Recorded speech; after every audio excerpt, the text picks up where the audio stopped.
আসসালামু আলাইকুম দর্শক, এই মুহূর্তে শ্রম ভবন থেকে আমি বলছি। আজকে সচিবালয়ে যে আলোচনা সভা হয়, সে আলোচনা কি হয়, আমাদের 5 জন প্রতিনিধিকে নিয়ে গিয়েছিল যে আলোচনার জন্য এই আউটসোর্সিং প্রথা বাতিলের জন্য তাদের যে দাবি আছে। তো সেখানে রফিক ভাই সহ তাদের যে নেতৃবৃন্দ আছে তারা গিয়েছিলেন। রমনা থানা যে ডিসি সাহেব তিনি গাড়ি পাঠিয়েছিলেন। মূলত সকালবেলা আজকে 3 জায়গায় চিঠি দেওয়া হয় সাক্ষাতের জন্য, সেটা হচ্ছে শ্রম মন্ত্রণালয়, অর্থ মন্ত্রণালয় এবং জনপ্রশাসন মন্ত্রণালয়। তারপরে সরকার পক্ষ থেকে তাদেরকে ওই ডিসি মাসুদ সাহেব তিনি গাড়ি পাঠান আলোচনার জন্য। সেখানে গিয়ে কি হয়, বর্তমানে যে শ্রম সচিব, সচিবালয়ের প্রথম ঢোকার পরে শ্রম সচিবের সাথে কথা হয়। শ্রম সচিব, পূর্বের যে শ্রম সচিব সাহেব ছিলেন শফিকুজ্জামান সাহেব, তিনি তো অবসরে চলে গেছেন। নতুন যে শ্রম সচিব আব্দুর রহমান তরকদার, যিনি গণপূর্তি ভবনের অ্যাডিশনাল সচিব ছিলেন, বর্তমানে তিনি এই শ্রম সচিব হিসাবে নিয়োগপ্রাপ্ত হন এবং তিনি এখনো পর্যন্ত শ্রম সচিব হিসাবে তিনি যোগদান করেননি। আগামী কালকে যোগদান করবেন।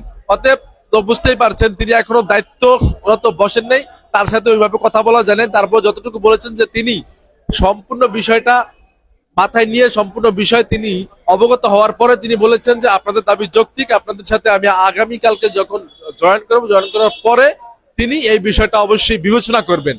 তারপরে হচ্ছে অর্থ মন্ত্রণালয়ের অর্থ যেই সচিব আছে তাকে পাওয়া যায়নি। তাছাড়া যে সকল সচিবরা ছিলেন তাদের সাথে কথা হয়েছে এবং তারা আপনাদের এই দাবির সাথে বলছেন যৌক্তিক দাবি, এবং তারা বলেছেন যে তারা 2 দিন সময় চায়, যেহেতু শ্রম সচিব এখনো পর্যন্ত যোগদান করেননি তার নতুন শ্রম সচিব হিসাবে, এবং অর্থ মন্ত্রণালয়ের যে অর্থ সচিব আছেন তিনিও ছিলেন না, অ্যাডিশনাল সচিব।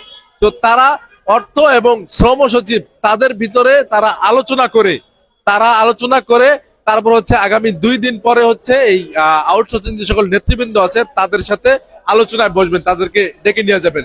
সেই পর্যন্ত রফিক ভাইয়ের সাথে এখনো আমার কথা হয়েছে, সেই পর্যন্ত বলেছেন যে অন্তত পক্ষে তাদের সাথে আলোচনায় বসার আগে তারা কিন্তু অবশ্যই তাদের যে গোয়েন্দা সংস্থা আছে এবং তাদের যে ইন্টেলিজেন্স আছে সেটা দিয়ে অবশ্যই আপনাদেরকে পর্যবেক্ষণ করবেন। সেটা কি যে আপনারা এই যে তাদের অবস্থান কর্মসূচি আপনাদের কতজন আছেন, আসলে কি আপনারা এটা কয়েক লক্ষ নাকি কয়েক হাজার নাকি মাত্র কয়েকশো জনসংখ্যায়। অর্থাৎ আপনাদের একটা করণীয় কি, সেটা হচ্ছে আপনারা এই আপনাদের অবস্থান কর্মসূচিকে যদি 100% উপস্থিতি দেখাতে পারেন, যদি এখানে কয়েক লক্ষ লোক আপনারা জড়ো হতে পারেন। বাংলাদেশে কিন্তু আউটসোর্সিং কর্মচারী বর্তমানে প্রায় 5 থেকে 6 লক্ষ। 1 লক্ষ যদি আপনারা এখানে জড়ো হন তাহলে অবশ্যই তারা তাদের যে গোয়েন্দা সংস্থা দিয়ে পর্যবেক্ষণ করবে যে না, এটা কয়েক লক্ষ জনসংখ্যা এখানে জনগোষ্ঠীতে পরিণত হয়েছে, তাহলে অবশ্যই আপনাদের বিষয়টা তারা ভাববেন। আর যদি এসে যদি দেখেন যে মাত্র কয়েক হাজার, তাহলে তারা বিষয়টা সেরকম আমলে নেবেন না।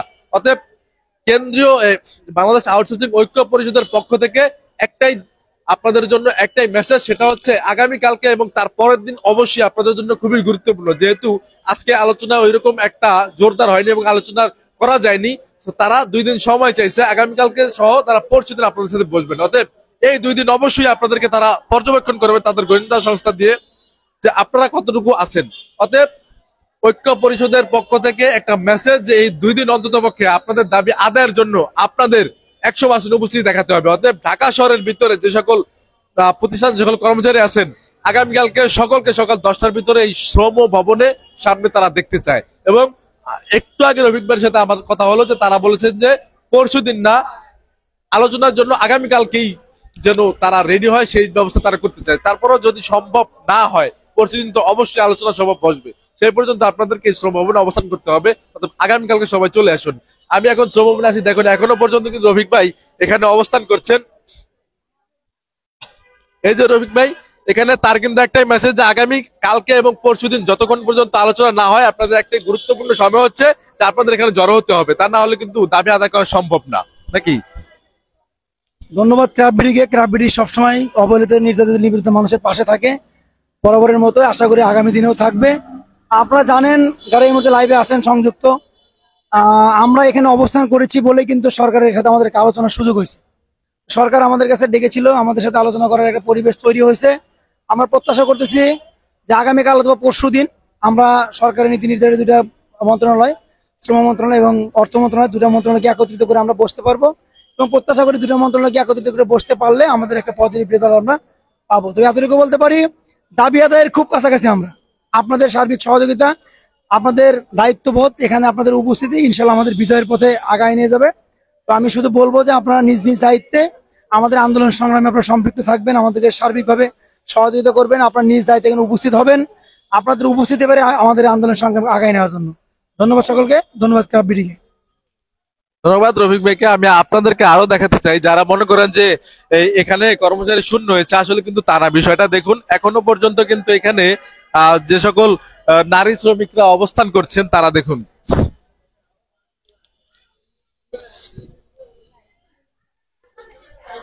এখনো পর্যন্ত কিন্তু দেখুন এখানে যারা নারী আছেন তারা কিন্তু এখানে অবস্থান করছেন, হিউজ উপস্থিতি। তো আমি আপনাদেরকে বলবো এখানে হিউজ নারী কর্মচারী আছেন, তারা এখানে শ্রম ভবনের যে ভিতরে তারা অবস্থান করছেন। তো আপনাদের কাছে একটাই মেসেজ, সেটা হচ্ছে আগামীকালকে অবশ্যই আপনারা সকাল 8টার ভিতরে এখানে জড়ো হওয়ার জন্য আহ্বান রইল।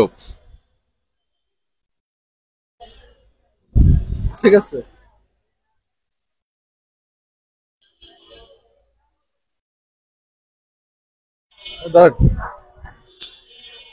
তো দর্শক, আজকে এই পর্যন্ত রাখলাম। তো আগামীকালকে অবশ্যই আপনার নিজের দাবি বাস্তবায়নের জন্য সবাই শ্রম ভবনে এসে হাজির হন, আর এই ভিডিওটা সর্বত্র শেয়ার করে দিবেন।